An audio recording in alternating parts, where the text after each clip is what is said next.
नमस्कार। अयोध्या कांड के कथानक का वैशिष्ट्य भाग 2।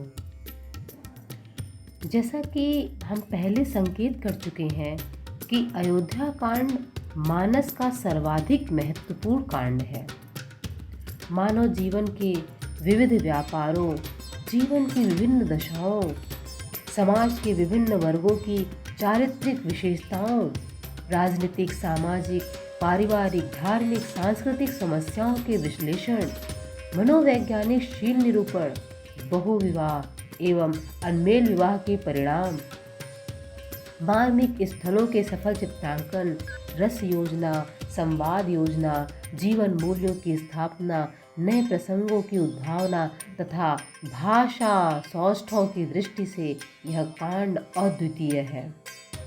इस कांड में जहाँ एक ओर जीवन का कटु यथार्थ अपने विभत्स रूप में उपस्थित होता है, वहीं दूसरी ओर आदर्श का उच्चतम सोपान अपनी दिव्य आभा का प्रकाश विकीर्ण करता है। यथार्थ और आदर्श का यह द्वंद्व और अंततः आदर्श की यथार्थ पर विजय अयोध्या कांड की प्रमुख विशेषता है।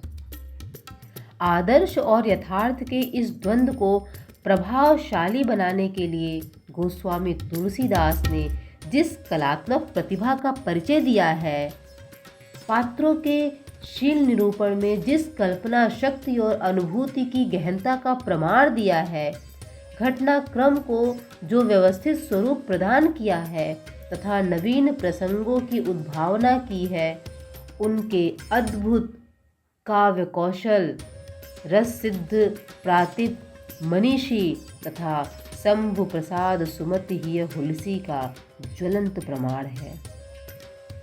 अयोध्या कांड का प्रारंभ सुखद स्थिति से होता है। श्री राम विवाहोपरांत अयोध्या वापस आ चुके हैं। वहाँ नित नव मंगल मोद के आयोजन हो रहे हैं।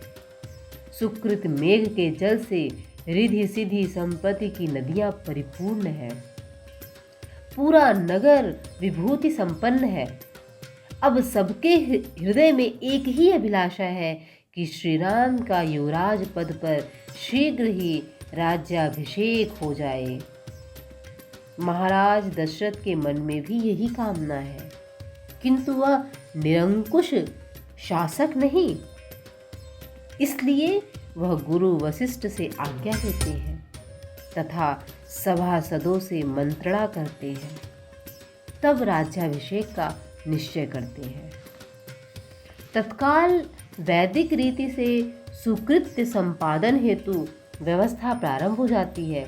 समग्र अयोध्या आनंद की तरंगों से तरंगायित है। गहा गह बधावा बज रहा है। किंतु गुरु वशिष्ठ से यह सूचना पाकर श्री राम प्रसन्न नहीं है। वह निर्विकार है। उन्हें केवल भरत की चिंता है, जो दूरस्थ कैकेयी प्रदेश में ननिहाल में है।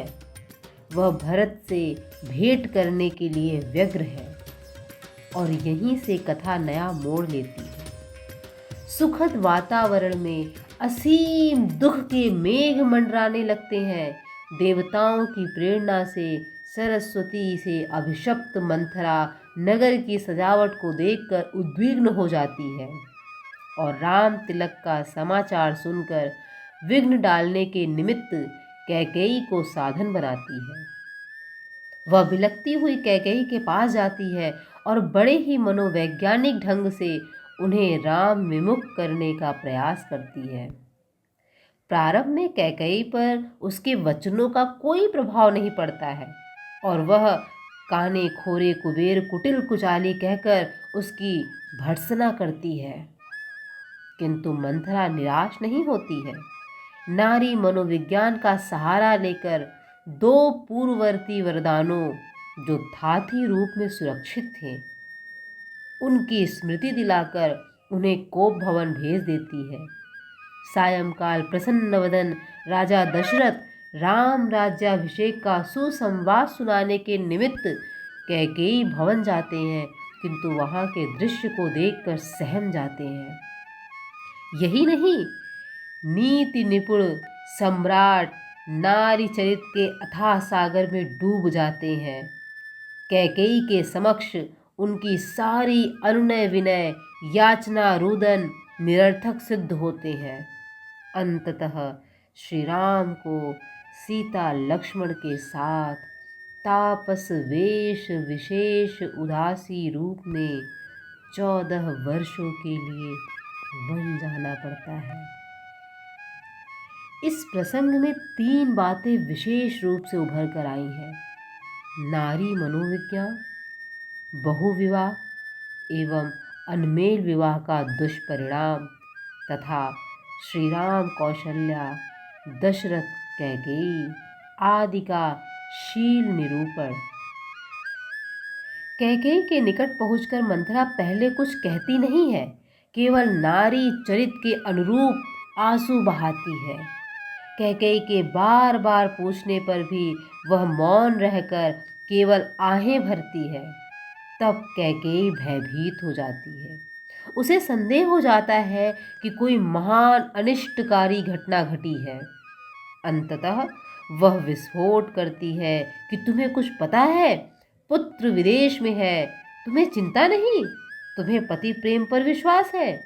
कल राम का राज्याभिषेक होने जा रहा है, पूरे नगर में सजावट है और तुम्हें सूचना तक नहीं दी गई है। कैकेयी श्री राम से बहुत स्नेह रखती थी, उन्हें भरत से कम नहीं मानती थी। अतः वह मंथरा को बहुत भला बुरा कहती हैं और प्रश्न करती हैं कि प्राण ते अधिक राम प्रिय मोरे, तिनके तिलक क्षोभ कस तोरे। कैकेयी की इस जिज्ञासा से मंथरा को अपने मनोकूल कार्य सिद्धि का अवसर मिल जाता है। वह अपनी हीनावस्था, कुरूपता आदि की दुहाई देते हुए स्वयं को कैकेयी की सर्वाधिक हितैषिणी प्रमाणित करने की चेष्टा करती है तथा अनेक सपत्नियों के दृष्टांत देते हुए कैकेयी को अंधकार में रखकर कौशल्या द्वारा षड्यंत्र रचने का आरोप लगाते हुए कैकेयी की भावी विपत्तियों को बढ़ा चढ़ाकर चित्र प्रस्तुत करती है। जो सुत सहित करहु सेवकाई, तो घर रहु न आन उपाई। कद्रु बिनतहि दीन दुख तुम्हि, कौशिला देव भरत बंदी गृह, से हई लखनु राम के ने। अंततः मंथरा के कुचक्र में फंसकर कैकेयी के चरित्र में पूर्ण परिवर्तन हो जाता है। नारी मनोविज्ञान का दूसरा दृष्टांत है कैकेयी दशरथ संवाद। इसके साथ ही यह घटना बहुविवाह तथा अनमेल विवाह के दुष्परिणाम को भी सूचित करती है। राज्याभिषेक की पूरी व्यवस्था कर लेने के पश्चात राजा दशरथ अपनी प्रिय पत्नी कैकेयी को यह सुसंवाद सुनाने के निमित्त सायंकाल उसके भवन में गए, किंतु उसके कोप भवन में गमन के समाचार से वह किस प्रकार हतप्रभ हो गए, इसे गोस्वामी जी ने सुंदर शब्दों में लिखा है। कोप भवन सुनि सकुचेउ राउ, भय बस अगहुड़ परई न पाऊ। सुरपति बसहि बाह बल जाके, नरपति सकल रहई रुख ताके। सो सुनि तियरिस गयउ सुखाई, देखहु काम प्रताप बड़ाई। सूल कुलिस असी अंग बलिहारे, तीरथि नाथ सुमन सर मारे। आचार्य रामचंद्र शुक्ल ने इस पर टिप्पणी करते हुए लिखा है कि आधी उम्र तक विवाह पर विवाह करते जाने का परिणाम अंत में एक ऐसा बेमेल जोड़ा होता है जो सब मामलों का मेल बिगाड़ देता है और जीवन किरकिरा हो जाता है। एक में तो प्रेम रहता है, दूसरे में स्वार्थ। अतः एक तो प्रेमवश दूसरे के सुख संतोष के प्रयत्न में रहा करता है, दूसरा उसके सुख संतोष की वहीं तक परवाह करता है जहाँ तक उसके स्वार्थ साधना सिद्ध होती है। दशरथ कैकेयी के प्रेम की यही नियति है। जहाँ एक ओर दशरथ उसके प्रेम में अंधे होकर उसकी किसी भी इच्छा पूर्ति के निमित्त असंभव को भी संभव करने की डींग हाँकते हैं, एक कामातुर प्राणी के सदृश उसके हित साधन के निमित्त प्राण, पुत्र, परिजन, प्रजा, राज्य कुछ भी न्यौछावर करने के लिए तत्पर हो जाते हैं। वहीं दूसरी ओर कैकेयी अपनी स्वार्थ सिद्धि हेतु हाव भावों का प्रदर्शन करते हुए उन्हें अपने प्रेम पाश में पूर्णतया आबद्ध करने हेतु क्रियाशील हो जाती है। गोस्वामी जी के शब्दों में कपट स्नेह बड़ाई बहोरी, बोली बिहसी नयन मुह मोरी। मांगु मांगु पै कहु पिय, कबहु न देहु न लेहु, देन कहु बरदान दुई, त्यों पावत संदेह। उपर्युक्त पंक्तियों में गोस्वामी तुलसीदास की नारी मनोविज्ञान परख का असाधारण परिचय मिलता है। यहाँ एक अन्य तथ्य को रेखांकित कर देना भी आवश्यक है, और वह है दशरथ तथा राम के आचरण में अंतर।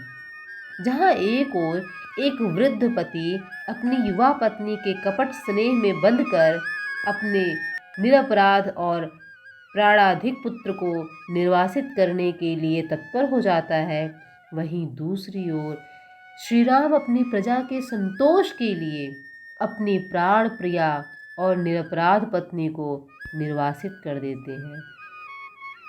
एक निजी स्वार्थ के लिए राजधर्म की उपेक्षा करता है और दूसरा राजधर्म की रक्षा के निमित्त वैयक्तिक सुखों और हितों का बलिदान कर देता है। विभिन्न पक्षों का विस्तृत चरित्र विश्लेषण स्वतंत्र अध्याय में किया जा रहा है।